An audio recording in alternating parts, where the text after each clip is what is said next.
Meu Deus, nesta noite, viemos aqui porque cremos em Sua palavra, cremos no Seu Evangelho. Senhor, pela Sua misericórdia, renova a minha vida, renova a minha fé. Eu quero sair daqui cheio do poder, da graça, do Espírito Santo. Toda a igreja começa dando glória a Deus. Maravilhoso Deus, eterno e tremendo Pai. Queremos te agradecer, Senhor, por esse momento tão maravilhoso. Queremos te agradecer, meu Deus, pela oportunidade concedida para nós. Obrigado, Senhor, meu Deus, pelo fato de estarmos presentes para participarmos da Santa Ceia do Senhor nesta noite. Eis aí, meu Deus, o teu povo. Eis aí, meu Deus, a sua igreja. Um povo simples, um povo humilde, um povo com o coração voltado para o Senhor. Que este povo, meu Deus, possa sair daqui nessa noite, saciados, meu Deus, saciados e alimentados pela Sua palavra. Eu oro a Ti nesta noite, meu Deus, para que todo complexo de dúvida, para que todo complexo de medo, para que todo complexo de inferioridade caia por terra. Eu oro nesta noite, meu Deus, para que as trevas que procuram bloquear a fé deste irmão, bloquear a fé desta irmã, ou usar, meu Deus, as tribulações para tentar enfraquecer este irmão, ou fazer com que este irmão comece a questioná-lo, meu Deus, comece a questionar a Sua palavra. Eu venho te pedir nesta noite, meu Deus, venha sustentar esta pessoa, venha sustentar esta pessoa, pela graça e pela unção do Teu Espírito Santo. Amém e amém, Senhor. Irmãos, permaneçam de pé. Vamos ajudar a obra de Deus. Vamos. Quem ama a obra de Deus? Quem ama? Então vamos ajudar. Pega o teu voto aí na Santa Ceia. Vamos ajudar a obra de Deus. Fecha os teus olhos. Senhor meu Deus, Senhor meu Pai, abençoe a vida de todos os ofertantes da sua casa, daqueles que podem ajudar e daqueles que não podem ajudar. Venha prosperar e multiplicar sobre a vida de todos, em nome de Jesus. Amém, Senhor. Deposite o seu voto, a sua oferta, a sua contribuição na salva, que o Senhor possa prosperar e multiplicar 1000 vezes mais da sua vida. Amém? Eu também já quero passar aqui com o voto da Santa Ceia. Mês que vem, se porventura Jesus não tiver voltado, a igreja vai participar novamente da Santa Ceia. E a gente sabe muito bem, meus irmãos, que o inimigo luta de forma tremenda contra a igreja. O inimigo está nem aí para aquele que está fundado no pecado, a iniquidade, porque aquele já é escravo dele. Mas o inimigo, ele quer destruir a igreja, ele quer destruir você que serve a Deus. Ele se vale de alguns métodos e mecanismos para destruir a igreja. Ele pode se valer da perseguição, mas perseguição, quando o crente é de oração, nem adianta. Aí ele usa o método da tentação. Ele começa a tentar o crente, oferecendo para ele pratos, ofertas, coisas que pareçam ser bênção, coisas que têm brilho, que enchem os olhos de brilho, mas é laço para ele derrubar o crente. Então o inimigo se vale de vários meios. Às vezes o inimigo não consegue fazer com que o crente cometa um dos piores pecados, adultério, prostituição, fornicação, mas ele pode usar um ímpio para te tentar, para que você tenha mágoa, para que você odeie aquela pessoa. É um pecado, meus irmãos. Quem me compreende, grite glória a Deus. É um pecado.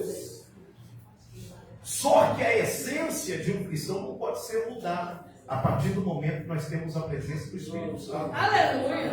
A nossa essência não é mudada. Tenha absoluta certeza, todo cristão verdadeiro, ele não guarda mágoa, não guarda ódio.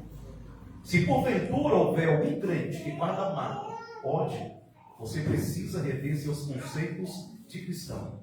Porque esta não é a essência do Evangelho. Porque a nossa natureza foi mudada. Você pode estar diante ou conviver com uma pessoa que é má, A essência daquela pessoa não passa para você, porque sua natureza foi mudada. Mas o inimigo, ele tenta de tudo para tentar destruir a nossa vida. Vamos fazer o voto da Santa Ceia? Vocês vão participar aqui e eu lá da região, né, pastor Paulo? Vamos passar o voto da Santa Ceia. A nossa irmã Vera vai passar também. Eu já quero meditar com vocês na palavra de Deus, também. Pegue a sua Bíblia. Oh, Deus fiel. Aleluia. Pegue a sua Bíblia.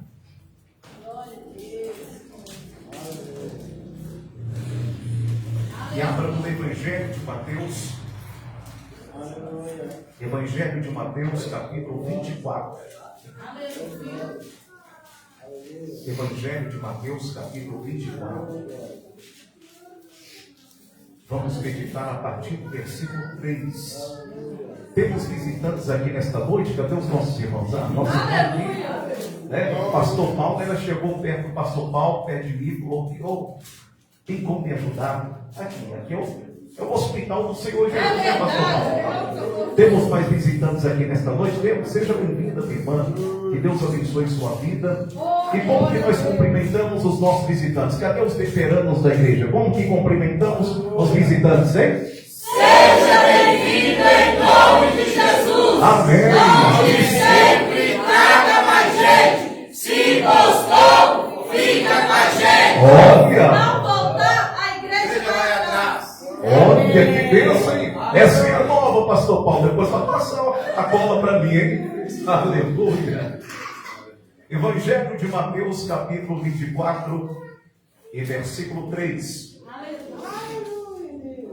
E estando assentado no Monte das Oliveiras, chegaram-se a ele os seus discípulos, em particular, dizendo: Dize-nos, quando serão essas coisas, e que sinal haverá da sua vinda e do fim do mundo? E Jesus respondendo disse-lhes: Acautelai-vos que ninguém vos engane, porque muitos virão em meu nome, dizendo: Eu sou Cristo, e enganarão a muitos. E ouvireis de guerras e de rumores de guerras. Olhai e não vos assusteis, porque é mister que isso tudo aconteça, mas ainda não é o fim. Porquanto se levantará nação contra nação, reino contra reino, e haverá fomes e pestes e terremotos em vários lugares. Mas todas essas coisas são os princípios das dores. Então vos hão de entregar para serdes atormentados, e matar-vos-ão, e sereis odiados de todas as gentes por causa do meu nome. Nesse tempo muitos serão escandalizados, e trair-se-ão uns aos outros, e uns aos outros se aborrecerão. E surgirão muitos falsos profetas, que enganarão a muitos. E por se multiplicar a iniquidade, o amor de muitos se esfriará. Mas aquele que perseverar até o fim será salvo. Vamos recapitular o versículo 13. Vamos lá. Mas aquele que perseverar até o fim será salvo. Grite comigo assim: meu Deus, meu Pai, fale comigo através da sua palavra. Venha usar a boca deste mensageiro e venha falar em meu coração através da sua palavra. Amém, Senhor. Aceitai-vos. Levantai vossas mãos e palmas. Palmas de glória a Deus. Mais alegre as palmas. Irmãos, nós sabemos que a maior expectativa da igreja é aguardada com muita intensidade no coração. Nós entendemos que nós estamos neste mundo, mas nós não somos deste mundo. Nós temos cidadania brasileira, mas a nossa cidadania oficial, ela é espiritual. O crente que vive vive o Evangelho de forma intensa, ele não está preso às coisas desta vida, ao materialismo. Ele não se encontra preso ao que possui, pois a maior dedicação dele está na expectação do arrebatamento da igreja. Entendemos que o arrebatamento da igreja representará o final do nosso sofrimento. O arrebatamento da igreja representa muito para a igreja, porque ele representará o final das lutas, das tribulações, das adversidades, das lágrimas, do sofrimento, das preocupações, das mazelas da vida. Será um dia grandioso para a igreja. Será um dia que a igreja que foi perseguida, que foi criticada, será um dia em que ela será coroada pelo nosso Senhor e Salvador Jesus Cristo.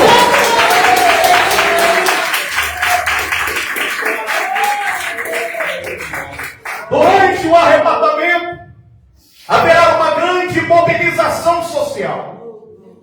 As grandes mídias, as emissoras de televisão estarão voltadas para este grande evento. E diante deste grande evento, este povo vai descobrir uma peculiaridade daqueles que foram arrebatados.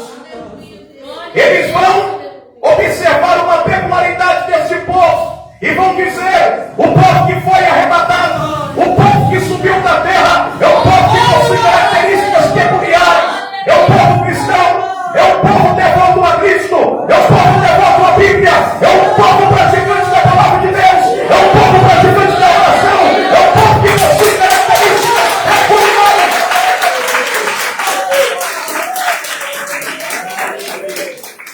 Em certa ocasião, no Evangelho de Lucas, no capítulo 21, do versículo 29 ao 31, Jesus Cristo, ele começa a demonstrar para os seus discípulos a chegada do verão. Ele vai dizer para os seus discípulos o seguinte: olhai para a figueira e para todas as árvores, quando já começam a brotar, vós sabeis que perto está o verão. Assim também, quando virdes acontecer estas coisas, sabei que o reino de Deus está próximo. Jesus estava simplesmente falando para os seus discípulos a respeito dos sinais escatológicos que precederiam a sua vinda, que precederiam a sua volta. Sinais escatológicos que nós estamos vivenciando na atualidade. Significa dizer que a igreja deve estar atenta, porque o verão está chegando e o verão representa o arrebatamento da igreja. No versículo 34 ao 36 de Lucas 21, Jesus Cristo nos demonstrou que todos os dias nós devemos estar preparados com muita expectação para o arrebatamento. Nós devemos viver um dia de cada vez, como se fosse o último dia da nossa vida, meus irmãos. Nós devemos viver um dia de cada vez. Um dia de cada vez. Na expectação de que o arrebatamento pode acontecer hoje, pode acontecer agora. Foi exatamente que o Senhor Jesus nos falou o seguinte: olhai por vós, para que não aconteça que o vosso coração se carregue com glutonaria, de embriaguez e dos cuidados desta vida, e venha sobre vós de improviso aquele dia. Vigiai, pois, em todo o tempo, para que sejais ávidos por dignos de evitar todas essas coisas que hão de acontecer. O texto que lemos é um texto que vai demonstrar a curiosidade dos discípulos de Jesus com relação ao final dos tempos e ao dia da vinda de Jesus. Os discípulos estavam movidos por um sentimento extremo de curiosidade. Até parece que eles queriam que Jesus dá-se para eles com precisão a data, o dia, a hora do arrebatamento da igreja. Eles vão perguntar para Jesus: mas Senhor, quando acontecerá na tua vinda? E quando será o final do fim do mundo? Parece que os discípulos queriam que Jesus demonstrasse para eles com precisão o dia, a data do arrebatamento. No entanto, a resposta de Jesus vai ser movida por 6 sinais escatológicos. 6 sinais escatológicos. Jesus vai mostrar para os seus discípulos 6 sinais escatológicos que iriam preceder a sua vinda, que iriam preceder o seu arrebatamento. E naquela ocasião o Senhor Jesus estava demonstrando, estava registrando na palavra de Deus, para que a igreja estivesse atenta a estes sinais. O primeiro sinal escatológico que o Senhor vai demonstrar para nós é o aparecimento de falsos cristos, é o aparecimento de falsos profetas, é o aparecimento daqueles que iriam se apropriar da palavra de Deus, que iriam se apropriar do nome de Jesus Cristo para fazer do nome de Jesus Cristo falsos milagres, falsos prodígios, falsas maravilhas e promover engano. Infelizmente, meus amados irmãos, nós estamos vivendo em um tempo em que o engano tem muito se parecido com a verdade. É verdade. Em que os falsos milagres têm movido a vida das pessoas. Tem prendido pessoas em falsas religiões, em falsas doutrinas, em falsos ensinamentos, falsos milagres, falsas maravilhas. Aquilo que parece ser extraordinário aos olhos tem prendido pessoas em doutrinas heréticas, em doutrinas repletas de heresias, fazendo com que as pessoas se sintam confortáveis em seus pecados, em seus erros, continuem na mesma prática do pecado, continuem na mesma prática do reino, da iniquidade, sem se preocupar com o reino, sem se preocupar com a santificação do corpo, da alma, do espírito, da mente, sem se preocupar com a sua condição de vida diante de Deus. O apóstolo Paulo vai dizer para nós, no versículo 13 de 2 Coríntios, capítulo 11, o seguinte: não é maravilha porque o próprio Satanás se transfigura em anjo de luz, não é muito, pois que seus ministros se transfigurem em ministros da justiça, o fim dos quais será conforme as suas obras. Os falsos milagres, as falsas maravilhas, o falso evangelho sempre houve. É exatamente por isso que nós temos que ter o Espírito Santo em nossa vida. O crente que tem o Espírito Santo, ele sabe distinguir o verdadeiro do falso. O crente que tem o Espírito Santo, ele sabe distinguir aquilo que vem de Deus e aquilo que vem da carne e aquilo que vem do inferno. Certa ocasião, Paulo ele chegou em uma cidade para pregar o Evangelho, e ali Paulo encontrou com uma jovem que tinha dons espirituais, parecia ser uma jovem evoluída espiritualmente, e aquela jovem começou a profetizar algumas verdades sobre a vida de Paulo e sobre a vida de seus companheiros. Eis aí, esses aí são homens de Deus, homens vindo a permissão do Deus Altíssimo. Ela estava falando uma verdade. Mas durante alguns dias daquela semana, o Espírito de Deus falou para Paulo: Paulo, esta jovem está com um espírito imundo se apodera da vida desta jovem, é por isso que ela dá lucro para os seus senhores. O que aconteceu? Paulo expulsou aquele espírito imundo da vida daquela mulher, porque ele tinha o Espírito de Deus.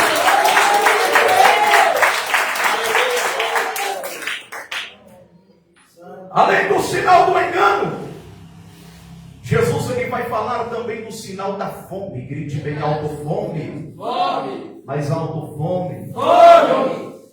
Só para vocês terem ideia, se hoje você se alimentou durante a manhã com café, à tarde com almoço, meio-dia ali por volta, né? E por volta das 4 horas da tarde, com café novamente, você é mais rico do que 2 bilhões e meio da população mundial. Só para vocês terem ideia, A fome é um problema de saúde pública mundial. De acordo com a ONU, a cada 4 segundos, uma pessoa morre de fome no mundo. A cada 4 segundos, uma pessoa morre de fome no mundo. Segundo algumas entidades de pesquisas, mais de 345 milhões de pessoas sofrem de fome aguda no mundo. Significa dizer que esse grupo de 345 milhões de pessoas vai se alimentar de barro, vai suprir a necessidade da sede com água podre. É um problema de saúde pública, a fome. Mas o mundo tem o poder de sustentar todas as pessoas. E por que a fome é um problema de saúde pública mundial? Por causa da ambição do homem.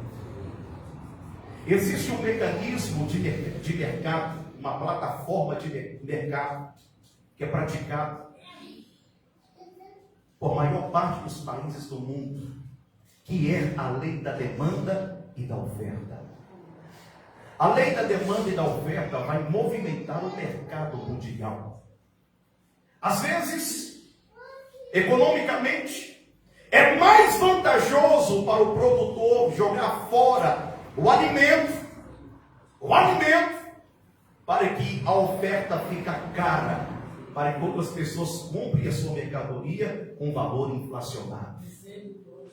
O problema da fome, além de ser um problema de saúde pública, é um problema da falta de sensibilidade do homem pelo seu próximo.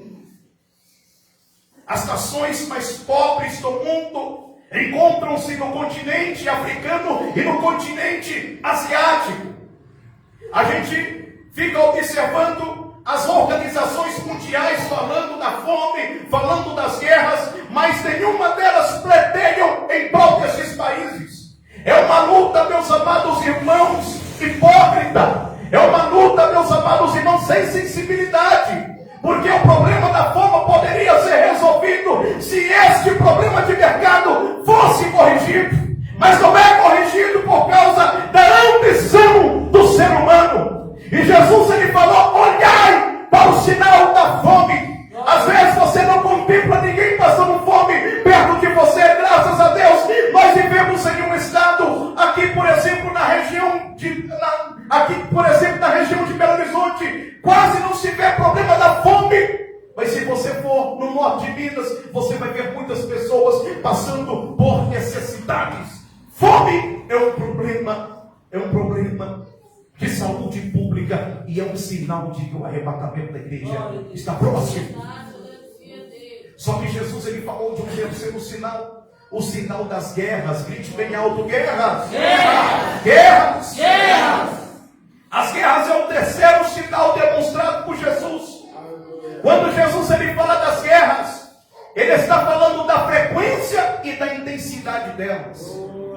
Todos nós sabemos que sempre houve guerras no mundo, mas quando Jesus, ele fala das guerras, ele está falando da frequência das guerras e da intensidade delas, e além da dimensão que elas iriam atingir. A Primeira Guerra Mundial, meus amados irmãos, é fruto da busca imperialista dos países industrializados. No século XX, no século passado, entre o século XIX ao século XX, o mundo passou por uma dramática configuração. O mundo foi reconfigurado socialmente, culturalmente, profissionalmente, após a primeira Revolução Industrial. A primeira Revolução Industrial provocou uma grande transformação mundial. Antes da primeira Revolução Industrial, as economias do mundo estavam desintegradas. Cada país tinha sua maneira de subsistência. Cada país tinha sua especialidade. E o mundo estava desintegrado. Vai ser após a primeira Revolução Industrial que a gente vai ouvir falar da globalização. O que significa globalização? Globalização significa a integração de todos os países do mundo, em forma econômica, política, social e econômica, e cultural, melhor dizendo. E isso vai acontecer apenas após a primeira Revolução Industrial. Porque antes da primeira Revolução Industrial, o trabalho estava extremamente restrito ao campo. Mas depois que acontece a primeira Revolução Industrial, vai acontecer uma dramática evasão do campo, das pessoas em busca da cidade para melhores condições de vida. A Revolução Industrial vai provocar tanto uma transformação social, como também uma transformação econômica. Vai mudar a forma das pessoas trabalhar, vai fazer com que as máquinas também auxiliem as pessoas no seu trabalho. E o que acontece? Vai acontecer a intensificação de produção de mercadorias, que vai ser o estopim da Primeira Guerra Mundial. Os países industrializados, a começar pela Inglaterra, eles começaram a produzir produtos em escala e atender a sua população.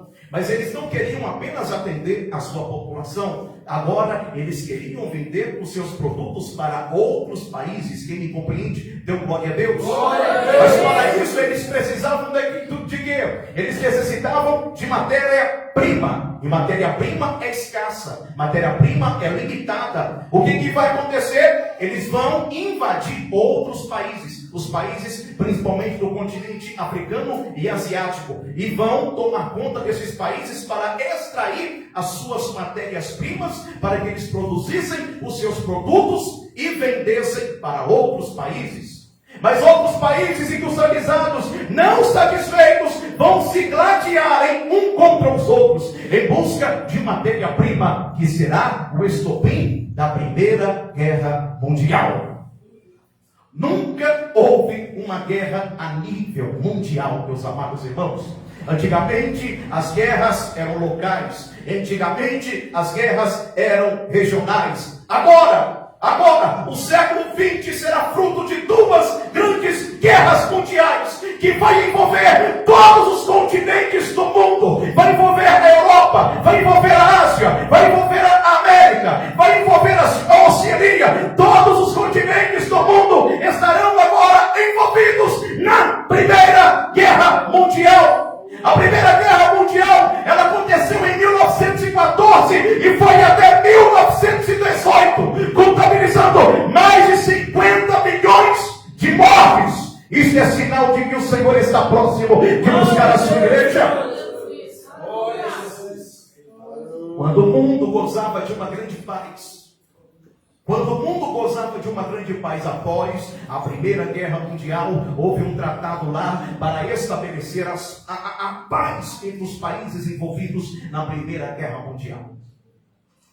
E quando tudo parecia estar em paz, na década de 30 veio uma grande crise econômica nos Estados Unidos, que vai abalar as economias mundiais. Ou seja, aí uma única economia abalou as outras economias de outros países. Ou seja, o fenômeno da globalização. Mas o mais difícil, o mais terrível estaria por acontecer em 1939. Adolf Hitler, já no poder da Alemanha, ele começa a provocar uma convulsão social na Alemanha, começa a fazer discursos de ódio contra os judeus, impondo a culpa nos judeus, de que os judeus eram responsáveis por todas as mazelas enfrentadas pelos alemães. Então Hitler, ele começa a disseminar o sentimento de ódio ali na Alemanha, no coração dos alemães pelos judeus. E ali, além dele provocar esta disseminação de ódio contra os judeus, ele começou a fazer discursos nacionalistas, fazendo com que os alemães também fossem os principais responsáveis pela Segunda Guerra Mundial. Se a Primeira Guerra Mundial foi terrível, a Segunda Guerra Mundial foi muito mais terrível e muito mais desastrosa, contabilizando 6 milhões de mortes de judeus e mais de 70 milhões de mortes envolvendo todos os países do mundo. O que significa isso? Isso é um sinal escatológico. Jesus nunca esteve tão próximo como Ele está em nossa era, como Ele está em nosso tempo. Os sinais estão se cumprindo, os sinais estão acontecendo. O verão está chegando, ou seja, você tem que estar atento a estes sinais, porque o verão está chegando. Significa dizer que você que é crente de verdade, você tem que preparar cada vez mais a sua vida, porque a qualquer momento o Filho do Homem, o Filho de Deus, vai se manifestar sua altura. Levante a mão e dê um glória. Jesus, ele fala das pestes também. As pestes é uma representação das enfermidades em escala local e escala global. Enfermidades em escala local ou regional são descritas como epidemias. E enfermidades em escalas globais são descritas como pandemias. Só para vocês terem ideia, no século XX, por volta do ano de 1918, após a Primeira Guerra Mundial, o mundo foi impactado pela gripe espanhola, que contabilizou mais de 50 milhões de mortes no mundo. A gripe espanhola matou tanto quanto a Primeira Guerra Mundial, uma pandemia. Entre 2020 e 2021 nós ficamos assustados com a Covid-19, não ficamos? A pandemia relacionada ao Covid-19 não chegou nem aos pés da gripe espanhola, que contabilizou 50 milhões de mortes de pessoas no mundo. Entre 2020 e 2021, a Covid-19 matou cerca de 15 milhões de pessoas no mundo, além de ter provocado uma grande convulsão social e o medo da população. Nós sentimos na pele quando as autoridades políticas pediram para que as igrejas fossem fechadas, para que o supermercado fosse fechado, para que houvesse um lockdown, ou seja, as pessoas ficarem presas dentro de casa. Será que isso não é um aviso de Deus para a igreja? Que a igreja tem que estar atenta? Será que isso não é um aviso de Deus de que o arrebatamento está próximo? Será que isso não é um aviso de Deus que a igreja tem que buscar mais? Que a igreja tem que orar mais? Que a igreja tem que sentir mais a presença de Deus? Irmão, Jesus está voltando para buscar a sua igreja. Jesus está voltando para buscar a igreja. Eu quero concluir a mensagem aqui no quinto sinal. Quando Jesus ele fala do aumento da iniquidade, grite bem alto: aumento da iniquidade. Jesus ele vai relacionar causa e consequência. A causa do esfriamento do amor tem estreita relação com a multiplicação da iniquidade. No versículo 12, ele vai falar o seguinte: por multiplicar a iniquidade, o amor de muitos se esfriará. Relação de causa e consequência. O esfriamento do amor é fruto da multiplicação do pecado, é fruto da multiplicação da iniquidade. A multiplicação da iniquidade tem estreita relação com a inversão de valores. Hoje o certo é o errado e o errado é o certo. Hoje, aquele que vive dentro do padrão bíblico, dentro do padrão de Deus, hoje é taxado como se fosse uma pessoa antiquada, uma pessoa quadrada, uma pessoa que está fora da cultura. Só para vocês terem ideia, o pai de família que luta todos os dias pela sua família, que pega um ônibus para ir trabalhar, um ônibus cheio, ou a mãe de família que pega um ônibus cheio para ir trabalhar, para cuidar da sua casa, não é defendida pelos direitos humanos, mas os direitos humanos defendem aqueles que cometem crimes, aqueles que cometem atrocidades, aqueles que deveriam experimentar a justiça para serem ressocializados pela igreja e pela justiça, para dizer que o crime não compensa. Hoje, meus amados irmãos, de acordo com essa sociedade, até parece que o crime compensa, porque existem pessoas por meio da legalidade, da legislação, que são defendidas, ou seja, parece que o crime compensa porque não existe freio para ele. E os direitos humanos Deus não defende aqueles que são trabalhadores, mas defende aqueles que cometem todos os tipos de atrocidades. Eu não estou aqui fazendo um discurso de condenação contra a vida daqueles que cometem todos os tipos de atrocidades. A Bíblia Sagrada afirma dizendo que existe recurso para essas pessoas. A Bíblia Sagrada afirma dizendo que existe recuperação para essas pessoas. Mas para que haja recuperação para essas pessoas, elas têm que passar pelo crivo da justiça de Deus. Tem que sentir o peso da consciência para que venham ser roubadas ao arrependimento. Levanta a mão e dê glória a Deus. Quando lemos a segunda carta de Timóteo, no capítulo 3, no versículo 1 ao 5, até parece que Paulo estava vendo por meio de um vídeo o retrato da nossa geração. Parece que Paulo, na direção do Espírito Santo, na visão de Deus, ele enxergava como estaria a geração do século 21. Do versículo 1 ao 5 de 2 Timóteo, capítulo 3, Paulo vai falar o seguinte: nos últimos dias sobrevirão tempos trabalhosos, porque haverá homens amantes de si mesmos, avarentos, presunçosos, soberbos, blasfemos, desobedientes a pais e mães, ingratos, profanos, sem afeto natural, irreconciliáveis, caluniadores, incontinentes, cruéis, sem amor para com os bons, traidores, obstinados, orgulhosos, mais amigos dos deleites do que amigos de Deus, tendo aparência de piedade, mas negando a eficácia dela.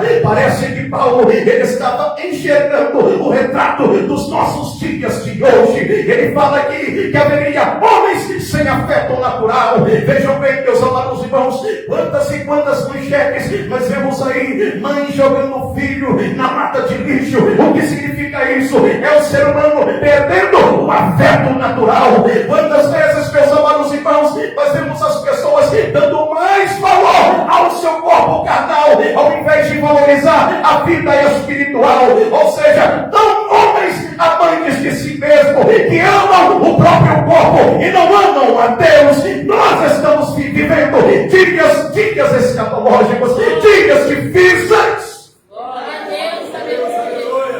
Os deleites deste mundo tem feito com que muitas pessoas percam a expectação do arrebatamento. Os deleites desta vida têm feito com que muitas pessoas não enxerguem o melhor de Deus que tem para a nossa vida. Meus amados irmãos, toda satisfação plena a gente não consegue obter aqui nesta vida. A satisfação plena alcançaremos no dia do arrebatamento da igreja. No dia do arrebatamento seremos plenamente realizados.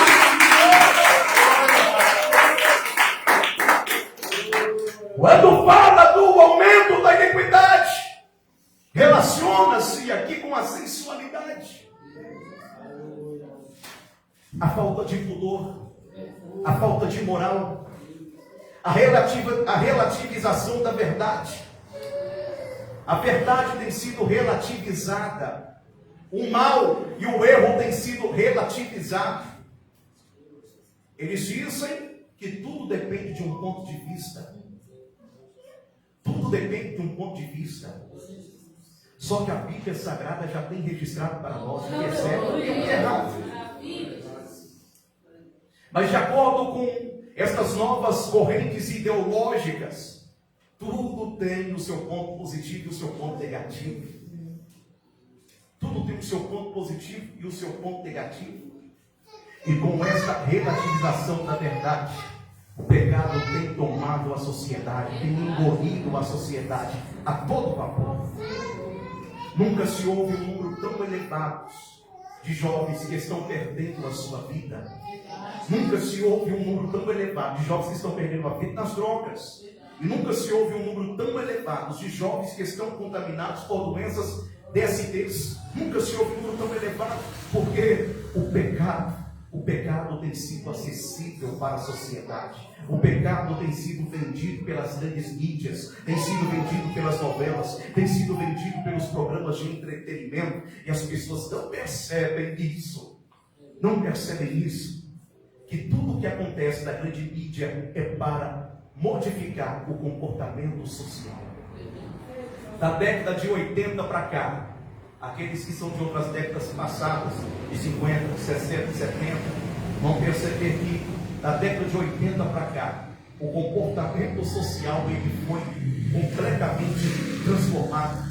As bandeiras foram invertidas. Hoje existe uma luta por coisas que são banais. As pessoas hoje lutam por sua própria escravidão. É muito comum hoje a gente ver jovens saindo com a bandeira no meio da rua em busca da defesa das drogas, em busca da defesa da maconha, da liberação da maconha, ou seja, lutando pela sua própria escravidão. Hoje é comum ver o movimento feminista defender o aborto de crianças, defender que as mães tenham a sua própria liberdade de abortar as suas crianças para que consigam viver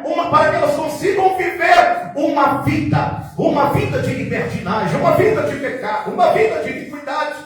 Hoje é muito comum, meus amados irmãos, os homens lutarem e se degladiarem por coisas que são banais. O inimigo tirando o foco das pessoas do reino de Deus. E por que ele faz isso? Porque ele sabe que o reino de Deus é melhor do que qualquer coisa.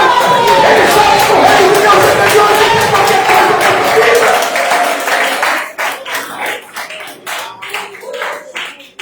É melhor do que qualquer coisa nessa vida.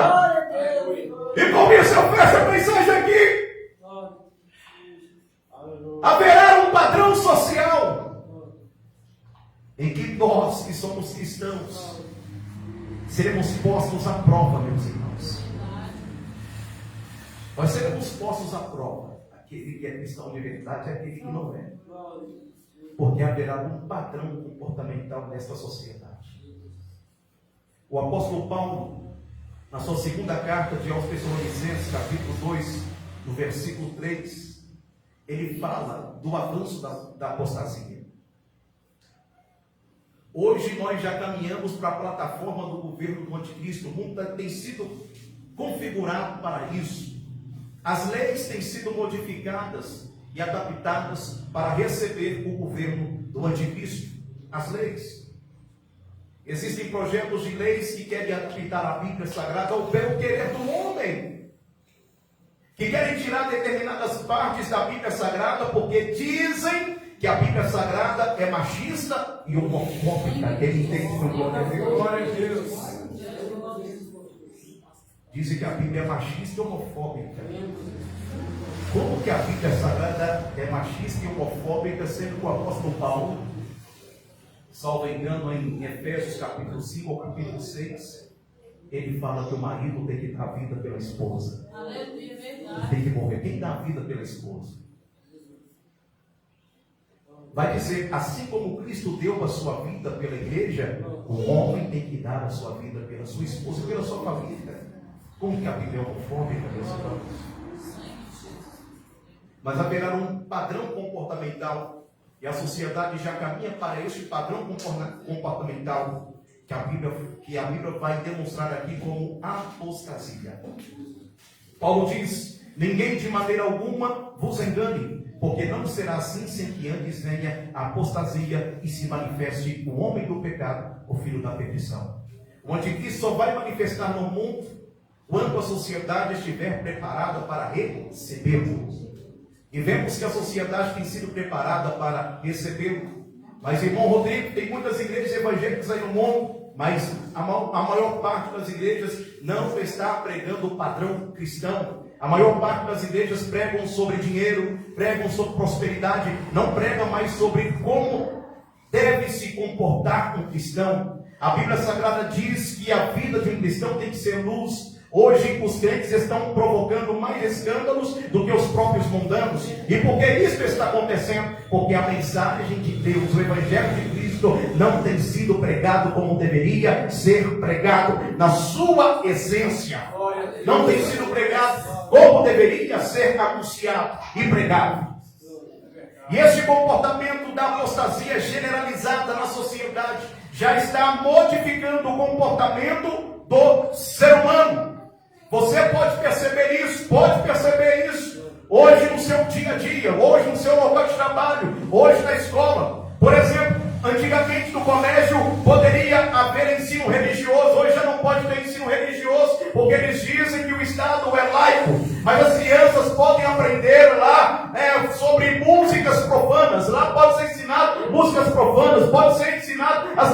dançar funk, mas a Bíblia Sagrada, falar sobre o nome de Jesus em algumas escolas não se pode mais. Mas o que é isso? Já é a preparação para levar a sociedade a uma tremenda apostasia espiritual. Então se prepare, meus irmãos, se prepare, igreja. A qualquer momento o Filho do Homem vai manifestar as nuvens, vai se manifestar para buscar o povo lavado, remido, purificado pelo sangue do Cordeiro.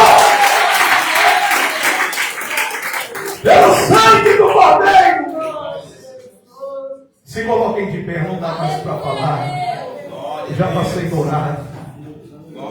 Jesus está voltando, meus irmãos. Jesus está voltando para buscar a sua igreja. O arrebatamento da igreja está próximo.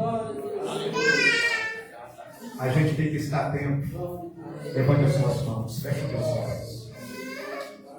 Diga comigo assim: Senhor meu Deus, Senhor meu Pai, venha santificar minha vida, abrir os meus olhos espirituais, para que eu esteja atento aos sinais dos tempos, porque o Senhor vem. Pode passar os céus, a terra, o mar, mas a sua palavra não há de passar. Senhor, ensina-me a estar firme quando houver a separação do joio, do trigo, que eu esteja no grupo do trigo. Amém, Senhor. Vou descer para lavar minhas mãos. Vou passar a palavra para o pastor.